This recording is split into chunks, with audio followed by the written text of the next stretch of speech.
Vamos a intentar hablar un poquito del libro del Eclesiástico, uno de los libros que se incluye en esa recopilación de escritos que llamamos la Biblia. El Eclesiástico es uno de los libros deuterocanónicos que no forma parte del Tanaj hebreo. Yo en este primer vídeo quiero centrarme sobre todo en el contexto histórico. El Eclesiástico se escribe a principios del siglo II a.C. Estamos, por lo tanto, en una época en la que Palestina lleva años, siglos de dominación extranjera. Llegaron los asirios en el siglo VIII a.C. y se llevaron al exilio el reino del norte. Tenemos, por lo tanto, un primer periodo de influencia asiria. Pero después llegaron los babilonios en el siglo VI. Y también estuvieron ejerciendo su influencia, su dominio militar, dominio político y, por supuesto, influencia cultural. Lo vemos en algunos rasgos con cierta claridad. El primer capítulo del Génesis, el primer relato de la creación, refleja claramente la cosmogonía babilónica. Parece que nos esté describiendo una tierra plana, cubierta por una bóveda, en la que el sol es una luminaria, la luna es otra luminaria, y aparte están las estrellas como luminarias menores. Bien, el autor sagrado no se metía en cuestiones planetarias ni astronómicas. El autor sagrado solamente quería mostrar una serie de cosas, una enseñanza, fundamentalmente la existencia de un Dios creador. Pero ahí se ve una influencia cultural. Continuamos. Después de los babilonios, ¿quiénes llegan? Pues llegan los persas. Ciro permite que los judíos de la deportación vuelvan a su tierra. Pero ahí manda el imperio persa y deja también sentir su influencia. Toda la influencia del mazdeísmo, ¿verdad? Con su maniqueísmo. El mazdeísmo, con su maniqueísmo, esa división que todavía existe en muchísimos cristianos, ¿no? Dividir el mundo en los buenos y los malos. Este es bueno y este es malo. Ese análisis tan simplista que lleva a disculpar excesivamente disculpar excesivamente a unos y condenar a otros, es ajeno al cristianismo. Totalmente ajeno al cristianismo y también a la fe de Israel, que no es en absoluto maniquea. Y después de los persas llega Alejandro Magno, en el siglo IV a.C. Y con Alejandro Magno se inicia el periodo de los griegos. Alejandro Magno era macedonio. Los griegos, vamos a decir, puros, los griegos de Esparta, los griegos de Atenas, no consideraban propiamente griegos a los macedonios, pero ellos sí que se consideraban griegos, y realmente en gran parte eran griegos, en gran parte, aunque no fuera del mismo nivel cultural de los del sur. Lo cierto es que empieza el periodo que llamamos de influencia helenística. Muere Alejandro Magno, sus diadocos se reparten el imperio y a Seleuco le toca la zona de Palestina. Seleuco. Por lo tanto, empieza el periodo seleucida. Cuando esto ocurre, cuando se escribe el Eclesiástico, estamos en este periodo seleucida. Todavía faltan unas cuantas décadas para que inicien su periodo de independencia nacional después de tantos siglos los asmoneos o macabeos. Se conocía también como macabeos a los asmoneos por el nombre de uno de sus líderes, Judas Macabeo.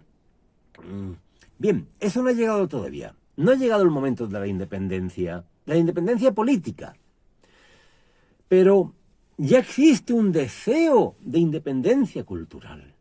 La influencia primero de los asirios, después de los babilonios, después de los persas y sobre todo ahora de los griegos es muy fuerte. Y eso puede afectar a la fe de Israel. Resulta, por lo tanto, que hay una persona, un tal Jesús, hijo de Cirá, que se da cuenta del peligro que supone para la fe de Israel esta influencia cultural. Creo que es fácil ver el paralelismo con la situación actual, siglo XXI. La influencia cultural. Este vídeo se está grabando en España. Estamos en una época de apostasía. Hemos visto la apostasía de Europa. Vemos un dominio unipolar de los medios de comunicación.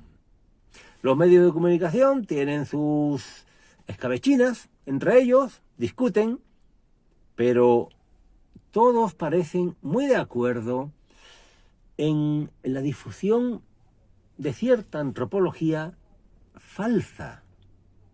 Tenemos un problema antropológico brutal. Todo este disparate de la ideología de género, por ejemplo, ¿qué cadena de televisión de cierto tamaño podemos encontrar que no promocione esto? ¿Qué gobierno europeo no promociona esto con todas sus fuerzas? La apostasía de Europa tiene consecuencias para Europa, pero también para toda la humanidad. Estamos en una época verdaderamente oscura. No se entiende qué es la persona, no se entiende, por lo tanto, lo que tiene que ver con la persona, la sexualidad de la persona, la vocación de la persona. No se entiende qué es la familia. No se entiende siquiera qué es el amor, porque no se ama igual a un perro que a una persona. No, para amar al otro es importante conocer al otro. ¿De qué manera una sociedad puede ayudar a las personas si no sabe qué es la persona? Se ha perdido la luz de la revelación. Dios, al revelarse a sí mismo, nos ha dicho que es el hombre. Lo hace desde el primer capítulo del Génesis. Nos está diciendo que es el hombre. Estamos en una época de grandísima oscuridad. La gente no sabe qué es el matrimonio. La gente no sabe qué es la familia. La gente no sabe qué es la persona. La gente ni siquiera sabe para qué es la sociedad. No entiende para qué es la autoridad. No entiende la finalidad de la política. No se entiende nada. Y aquí es necesario plantear la batalla. Estamos en guerra.